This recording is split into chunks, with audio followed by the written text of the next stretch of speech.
Hey everyone! Welcome back to another vlog! Today guys is the day 3. Parang hindi naman to very official na moving in day kasi bukas pa talaga yung pinaka-final namin. Parang yung ngayon lang, yung mga ipinilit lang ba?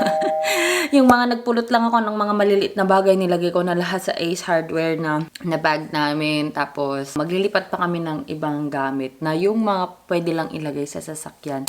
You leaned in closer, I should have kissed you. Your hair was longer, I pulled away from it. Moved to the city, over the Tappan Zee Bridge. You like the colors, I can't see anything.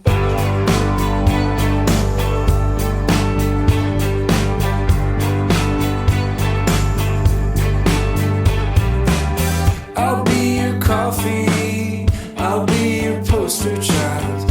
Walking like Jesus when all the stores are closed. You think of drowning out in your parents' pool. The water's freezing, it was September. I think I know you. I was here before the start of the storm. It's all around you, now you're coming back. Now you're coming back.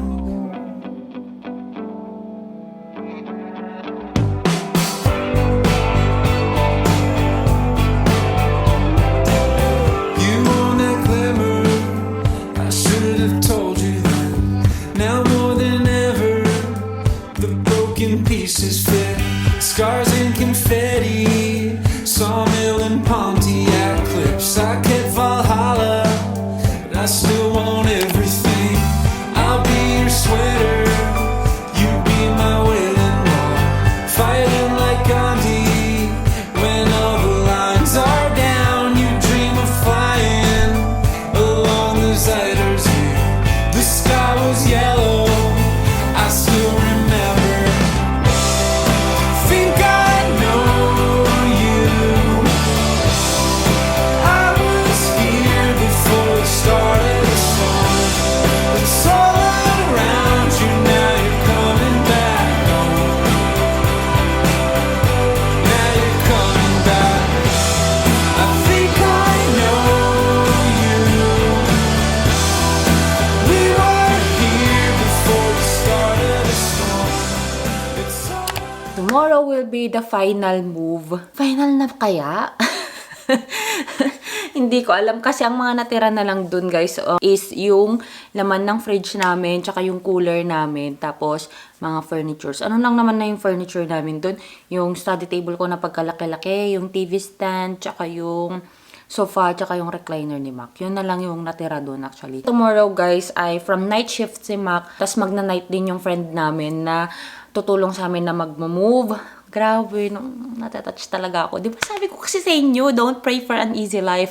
Pray na magkaroon kayo ng mga mabubuting tao sa paligid ninyo. Ayan. Sila talaga, insist talaga nila na, hindi, yung ano, ganito. Dalawa sila actually. Tapos nung una, hindi ko pinapansin kasi nga naiya kami. Tapos ngayon, ano daw, mag-move na nga kami. Makiki-moving party daw. Hindi niya alam ilang furniture na lang yung kailangan naming i-move. But anyway guys, yun yung plan namin for tonight. And ngayong hapon, mag-isa lang ako. Time check, it's already 4 p.m. guys. And dito sa bahay na to nakakaantok. Natulog lang kami halos ngayon ni Mac. Pagkalipat namin ng ibang gamit, kumain lang kami, tapos natulog na. Kaya, nakakaantok tong lugar na to kasi shaded tong area na to. Tapos, ang natulugan namin dun sa kabilang kwarto. Guys, grabe, wala talagang ingay-ingay. Ang saya. Walang mga sasakyan, walang anything na tumitigil. Ay, saya. So, gusto namin yun, yung walang ingay. Walang naglalaba ng kapitbahay.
napakagulo na.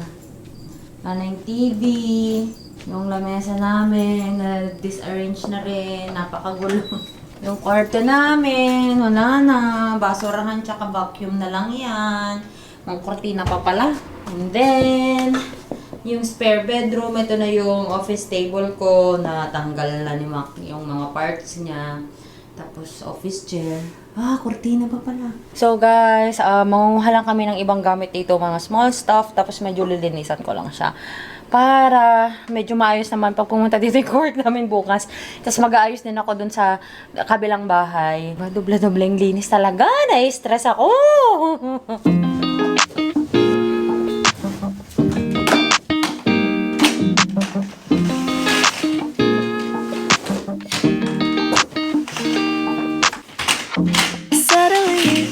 Settling down. So guys, dahil nalipat naman na namin halos lahat ng gamit namin, unti-untiin ko na rin na maglinis dito sa apartment na to kasi kailangan, bago namin siya iwan, malinis na siya, ready na siya for occupancy. Naroon na yung mga aming mga appliances, ayan.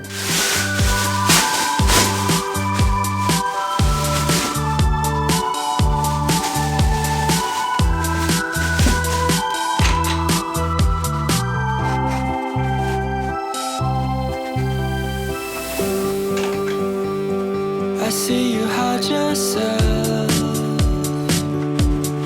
underneath the mountain of makeup. Plus the words that you made up won't make you any cooler than you are. But when you're with me and you're half asleep and I can Pag ganitong naglilinis na guys, much better if meron kayong bucket in hand para dun nyo na lang i-shoot lahat ng gamit para mas madali siyang i-pack, or pwedeng yung bucket na mismo yung ililipat kapag kagaya lang din naman namin kayo na sobrang lapit lang naman kung saan kami pupunta. And also a bag kung wala kayong bucket, para yung mga basura malagay nyo na siya agad. So shoot ko na to lahat ng pwedeng yung mga empty na bottles or whatsoever na mga nandito sa bathroom namin para mas madali yung paglilinis. each freckle and see all your beauty that you hide. This ain't usually how you're like. Then you say, don't you be afraid of when your life's gonna end. You should be more worried it'll never begin. Hey guys, so finally, natapos ko na rin kunin lahat ng small stuff namin dito sa bahay. So, ang natira na lang ay we have our furnitures here, TV stand. Eto, may laman kasing mga drinks pa, hindi ko to kayang buhatin papunta sa amin eh. Yung likod kasi ng apartment, medyo elevated siya kaya di ko kaya. Table, nandyan pa. Bedroom namin, ayan, wala na. Oh my gosh. Wala na rin mga laman tong mga locker dito. Bathroom. Wala na rin. Mga panglinis na lang yung natira. Ayan. This one, the spare bedroom. Ito yung may laman pa. Nandito pa yung office table ko. Tsaka yung office chair ko. Pero wala na yung mga kortina. Dito na lang sa kitchen ang... Ay, nandiyan pa pala yung bola ni Mac. Ano ba yan? Bukas na lang yan. Hirap hawakan. Tapos yung duct tape, just in case lang nagamitin pa namin bukas. Mga panglinis na lang yan. Ayan guys. Mga panglinis ko rin yan. And yung aming freezer and fridge, nandiyan pa yung mga laman. So, bukas na lang namin yan ililipat. So, yun guys. Grabe. Andito pa pala yung kurtina namin dito sa harap. Kasi, hindi ko pa siya gustong tanggalin para naman may parang privacy pa rin dito. Pagbalik na lang namin na matapos lahat ng linis namin, tsaka namin tanggalin yan. So, punta na tayo guys sa ating next na bahay. Mag-lock lang ako. Naka-lock na. Tanggalin na rin natin itong ating mga bandila. Tsaka bandila talaga. Ating flag. May Pilipinas kami, tsaka US. Guys.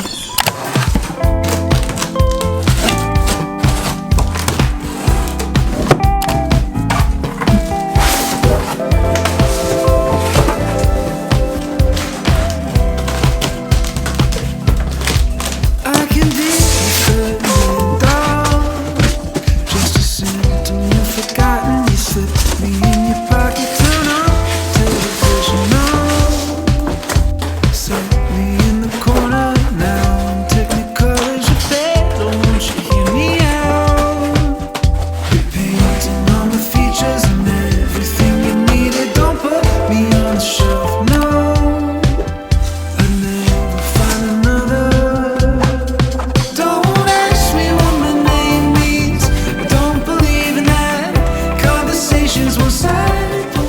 guys, update. Medyo nalinisan ko na po tong apartment dito sa may dining area tsaka dito sa may living area. So ready na to para sa mga darating naming furnitures tomorrow. Parang nag-order naman ng furniture sis. Ayoko na ng madaming stuff. Ayoko nang bumili. Tigil-tigilan mo ng pagbili ng mga gamit. This is the dining area. Okay na siya. Nalagay ko na yung mga chairs dyan kasi lalagay naman dyan yung aming table. Tapos, dito sa living area, paano ba? Yan, lalagay namin dyan yung sofa. And then, yan, nandyan na rin yung ibang gamit. Oh my God, I'm so pagod na pagod. Tapos, eto, nandito na yung TV. So, probably the TV will go that area. Tapos, yung table, sa gitna na lang siguro. I don't know yet. Andun na rin yung mga speakers ni Mac. So, ito, ready na siya for our furnitures tomorrow. Ang problema naman ngayon guys ay nandito po sa taas yung mga gamit. So, this one is for the closet and sa bedroom. That one is for the bathroom. Itong spare bedroom, nilagay lang namin tong airbed kanina kasi hindi pa namin na-open yung bed. Pero i-deflate ko na siya para ready na for my office table and chair. Tapos nandito na rin yung mga gamit for this room. Tatanggalin yung mga yan dito sa daan para madali nilang maiakyat bukas yung table. So guys, first night dito sa apartment and mag-isa na naman ako matutulog. Just like last year, mag-isa na naman matutulog. Sabi ko kay Mac, gusto ko sana bukas na lang sana kami matulog dito. Bukas ng gabi kapag nalipat na. Kaso kasi night shift nga siya kanina. Ayaw niya na matulog siguro yun na wala ako dun sa bahay. Kasi sabi ko, kung matutulog siya dun sa kabilang bahay, mag-aayos ako dito. Eh, hindi kasi siya masyadong nakakatulog. Kaya yun. Sabi niya, i-inflate na lang niya yung airbed para dito na siya matulog. Nalipat tuloy namin yung tong bed. Kaya, ayan, matutulog ako ngayon mag-isa and ang init. Hindi ko pala inon yung AC ng bahay. Ay, but anyway guys, malamig naman mamaya. As in guys, wala kaming mga kumot.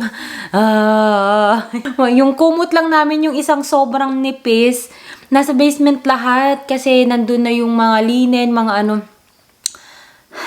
Hindi ko na alam yung gagawin ko. But anyway, this week, sobrang pag-organize talaga yung gagawin. And ang masaklap pa dun guys, may work pa kami. Hindi naman ito yung trabaho ko, mag-vlog and all of that. Lipat, tas work, tas off ulit. Tapos, yun. Anyway, ganyan talaga ang buhay. Boring naman masyado ang life kung walang challenges, diba? Kaya mas maganda yung ganito. Kasi may nilolook forward. I don't wanna complain. Grabe guys, alam mo yun, nung naglilipat kami, nahihirapan kasi ako. Buti na lang si Mac. Hindi siya nagreklamo or what. Wala akong, ay, thank you Lord talaga. Hindi ko alam kung ba't ako nakapangasawa ng gano'n. Hindi siya nagrereklamo. So, ako, hindi naman ako nagrereklamo kasi hindi nga siya nagrereklamo. Pero, nahirapan ako. Tapos, sabi ko, ayoko mag-complain kasi ang daming tao yung mga nawalan ng bahay, nung lindol. Ang daming tao yung wala ngang, alam mo yun, yung bedroom namin, ito na yung bahay nila. Kaya, ano pa bang i-complain ko, diba? Sobrang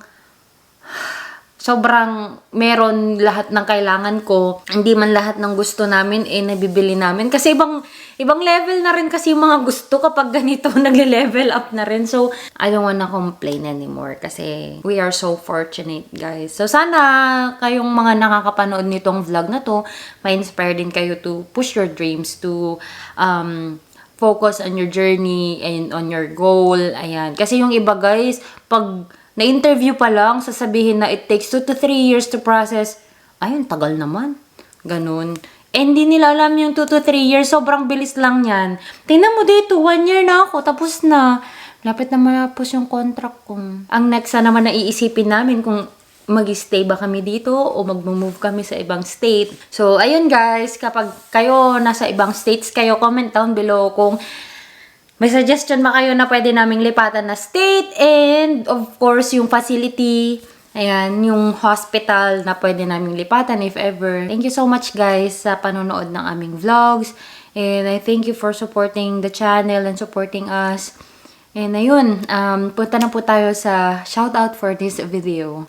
Hey everyone! Thank you so much at narating nyo na naman po ang part ng ating vlog na mag-shoutout ako for the people na nag-comment po sa ating vlog. And ang vlog po natin na iyon ay garage sale and thrift shop experience. Ayan. Shout out to Ibrahim Hailil, Jin Son Su, Okoy Bernal, It's Me Cherry, Rosemary Sumulong, Nurse Marian RN, Ronica Berto, and Kai Bri Pelen. Thank you so much everyone for commenting on this video. Salamat po sa pag-support po sa aming vlogs.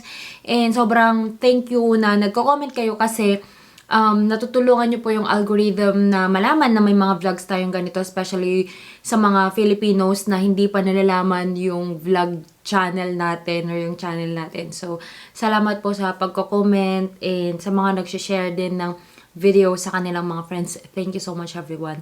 So, that's it for our vlogs. If you haven't subscribed to this channel yet, please do subscribe. And if you haven't followed me yet on my Instagram and on my Facebook, the name is Joy of Mia, and I'll talk to you guys on my next one. Bye!